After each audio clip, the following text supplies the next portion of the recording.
In today's video, I will share with you 3 real-life cases of vampires that were so well documented they actually caused international panic and forced governments to launch full-scale military investigations. We aren't talking about Polish monsters you see in Hollywood movies. We're talking about 18th century medical reports of undead soldiers, villages paralyzed by fear, and archaeological evidence of graves where bodies were pinned to the earth with iron stakes. From a soldier who claimed to be cursed to a man who knocked on his neighbor's doors years after he was buried, these stories aren't just folklore.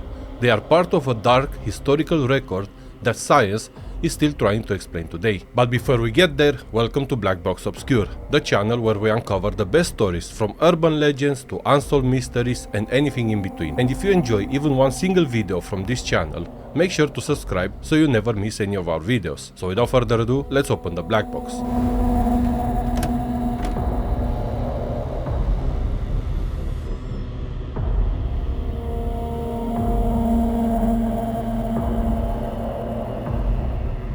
The year is 1725 and we're heading to a tiny village called Kisiljevo, tucked away in a remote corner of Serbia. At this time, the area is a wild no man's land between the Austrian and Ottoman empires. The people living here are tough, isolated, and they live by a very strict set of ancient traditions. In the center of this village lived a man named Peter Plogojowitz. He was a normal, hardworking peasant, a guy everyone in town knew. But one day, out of nowhere, Peter gets sick and dies. It's a tragedy, but in the 1700s, life is fragile. The village gathers, they say their prayers, they bury Peter in the local cemetery, and they assume that's the end of it. But 9 days later, the horror starts. Another villager suddenly falls ill, complaining of exhaustion. On his deathbed, he's trembling, pointing at the dark corner of his room, claiming that Peter Plogojowitz is standing there. He says Peter is leaning over him, throttling his life. Within 24 hours, the man is dead. Then, the next night, it happens again.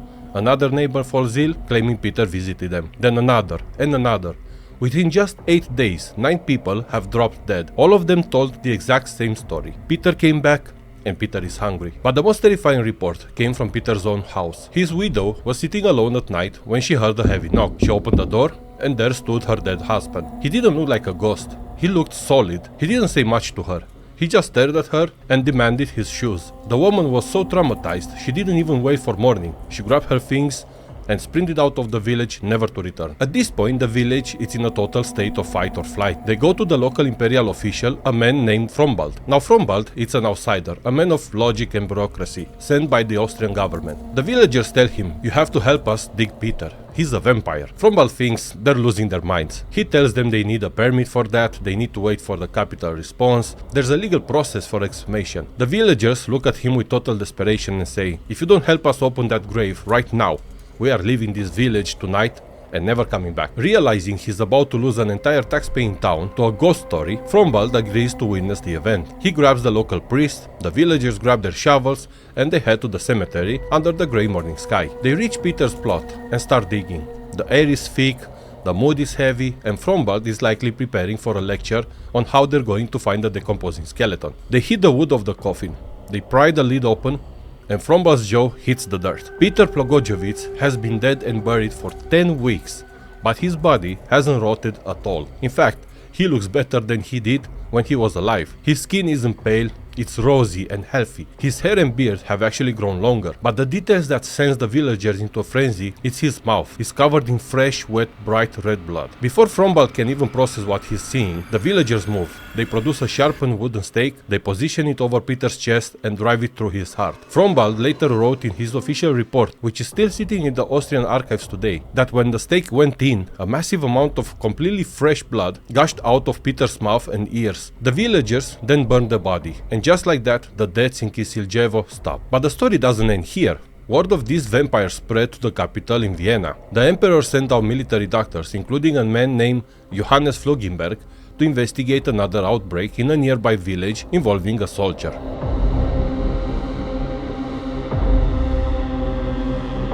The year is 1727, just 2 years after the horror in Kisiljevo. We're in a village called Medveda. another remote settlement on the Serbian border. In this village lived a man named Arnold Paole. Arnold wasn't a typical peasant. He was a hadjak, a sort of elite soldier. He was respected by the locals, but he was also deeply troubled. Arnold often told his wife and neighbors a bizarre story from his time in the army. He claimed that while stationed in Turkey, he had been attacked by a vampire. He told them he eventually dragged the creature to its grave, killed it, and in a desperate attempt to cleanse himself, he ate the dirt from the vampire's grave and rubbed its blood on his skin. He thought he was cured. He thought he was safe. But in 1727, while working in the fields, Arnold fell off a hay wagon. He hit his head so hard that he died instantly. The village mourned their local hero and buried him. But 40 days later, the peace in Medveda shattered. Villagers began reporting that Arnold Paole was not staying in his grave. They claimed he was wandering the village at night, standing in their doorways watching them sleep. 4 people died in rapid succession,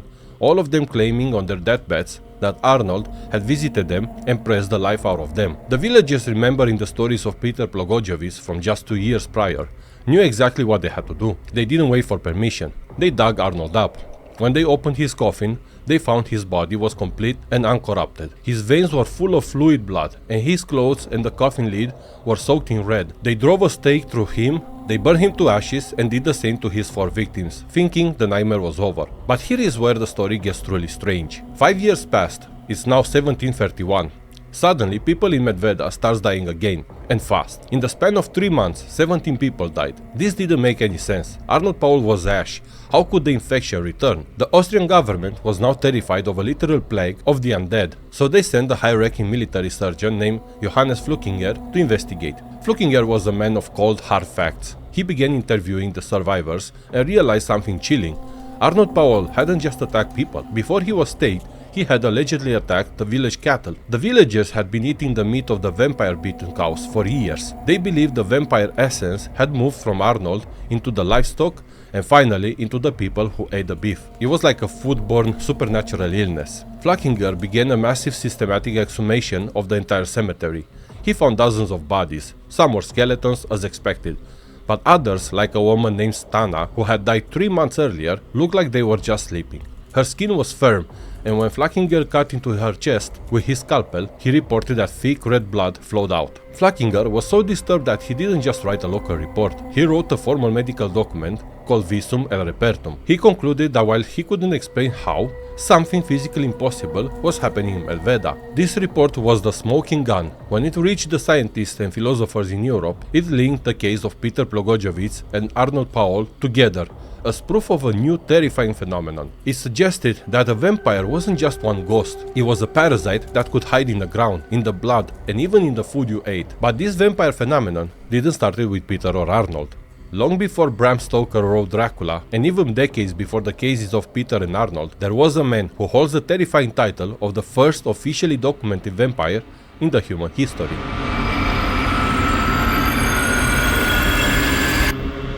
The year is 1656, and we are in a small stony village of Kringa, located on the Istrian Peninsula in what is now Croatia. Jure Grando was a local peasant who lived a relatively unremarkable life until he fell ill and died. The village priest, Father Giorgio, led the funeral procession. The body was lowered into the earth and the villagers returned to their quiet lives. But the quiet didn't last. On the very first night after the funeral, Father Giorgio was walking near the cemetery when he saw something that made his blood run cold. There, standing in the shadows of the graveyard, was Jure Grando. He didn't look like a spirit or a shimmering ghost. He looked exactly as he did when he was alive, wandering through the tombstones. Over the next few days, the sightings moved from the cemetery into the village itself. But Jure wasn't just wandering, he was knocking. A heavy rhythmic thud, thud, thud would echo on the villager's front door in the middle of the night. The villagers soon noticed the horrifying pattern. Whichever house Jure knocked on, someone inside would die within 24 hours. It was like he was handpicking the next soul to join him in the dirt. For the people of Kringa, this wasn't just a hunting. It was a slow-motion massacre, but the person who suffered the most was Jure's widow, Ivana. She claimed that her dead husband would climb into her bedroom at night, his face pale and twisted into a sickening grin, and forced her to fulfill her marital duties. She lived in a state of constant walking trauma, described in the records as being half dead from fear. Now, you might be wondering, why didn't they just leave? But in 1672, you didn't just move, you stay and fight. For 16 years, yes, you heard that right, 16 years, the village lived in the shadow of this strigoi or vampire. Finally, In 1672, the local mayor, a man named Miho Radetic, decided enough was enough. He gathered 9 of the strongest men in the village, armed them with torches and a sharpened stake, and led them to the cemetery. They dug up Jure's grave, and when they pried the lid off, they found the exact same scene that would later terrify officials in the Serbian cases. Jure's body was perfectly preserved, his skin was flushed with color, and his face was fixed in that same haunting, mocking smile. The man tried to drive his stake through his chest, but here's the detail that sounds like it's straight out of a movie. The stake literally bounced off his skin. It was like his flesh had turned as hard as stone. One of the men, a villager named Stefan Pilas, eventually took a heavy axe and with a single massive blow, he decapitated the corpse. The records claim that as soon as the axe struck, the body let out a piercing shriek and the grave began to fill with blood. They quickly reburied him, and from that moment on, the knocking stopped. The vampire of Kringa was finally at peace. What makes this story so incredible is that it was written down by a famous historian named Janez Vagjar Valvasor just a few years after it happened. This is the link that connects all these stories. The Austrian warlock Jure Grando provided the blueprint. His story traveled through the mountains into Serbia, setting the stage for Peter Plogojowitz and Arnold Paole. It tells us that before the vampire was a pop culture icon in Hollywood, it was a very real, very physical terror for people who lived in the dark corners of the world. People who knew that sometimes, when a neighbor knocks after they've been buried, you definitely should not open the door. Now, today you have medical terms for what those villagers saw. We have words like post-mortem, bloating, purge fluid, and tuberculosis. We can look at these old reports and say, that's just science we didn't understand yet. But it's worth remembering that when the doctors and soldiers opened those coffins, they weren't looking for a reason to be scared, they were looking for a way to stop the dying. And in every single one of these cases, the deaths only stopped once the stakes were driven in these people's hearts and the graves were burned. Maybe it was just a coincidence, or maybe there was something happening in those dark corners of the world that science still can't fully explain. But I want to hear your theories. What do you think actually happened there? Were those vampires or a misunderstanding? Please leave your thoughts in the comment section. If you enjoyed this video, please consider subscribing. For now, I will close the black box. Until next time.